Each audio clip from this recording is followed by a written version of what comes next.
অভিনেতা রণবীর সিং ও অভিনেত্রী দীপিকা পাড়ুকোন এই চমৎকার দম্পতির মাঝে গত ৮ সেপ্টেম্বর রণবীর দীপিকার কোল আলো করে এসেছে এক কন্যা সন্তান।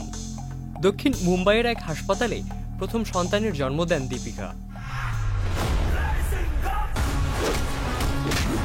গত ৭ অক্টোবর বহু প্রতীক্ষিত সিনেমা সিংহাম এগেনের ট্রেলারের প্রকাশের অনুষ্ঠানের আয়োজন করা হয় মুম্বাইয়ের নেতা মুকেশ আম্বানি কালচারাল সেন্টারে। আর এই অনুষ্ঠানে দর্শকদের ছিল উপচে পড়া ভিড়। সেখানেই ঘটে গেল অপ্রত্যাশিত এক ঘটনা। এই উপচে পড়া ভিড়ে ভয়ঙ্কর অবস্থায় আটকে পড়ে এক কন্যা শিশু। ভিড়ের মাঝে ভয় পেয়ে চিৎকার করে কাঁদতে শুরু করে।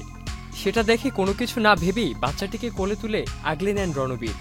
তারপর বাচ্চাটিকে শান্ত করে তার মায়ের কোলে তুলে দেন এই অভিনেতা। বাবা হওয়ার পর যেন আরো সংবেদনশীল হয়েছেন এই অভিনেতা, তারই প্রমাণ দিলেন তিনি। ইতোমধ্যে সেই ভিডিওটি ভাইরাল সামাজিক যোগাযোগ মাধ্যমে। নেটিজেনরাও রণবীরকে প্রশংসার সাগরে ভাসাচ্ছেন।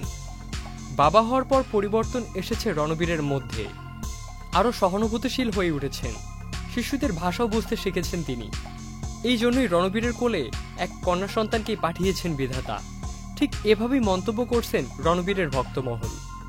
তবে মা হওয়ার পর এখনো প্রকাশ্যে দেখা যায়নি দীপিকাকে। এই অভিনেত্রীকে এক ঝলক দেখার অপেক্ষায় প্রহর গুনছেন তার অনুরাগীরা। ইবনে সাইদ অঙ্কুর, চ্যানেল আই। मैं सिंघम नहीं।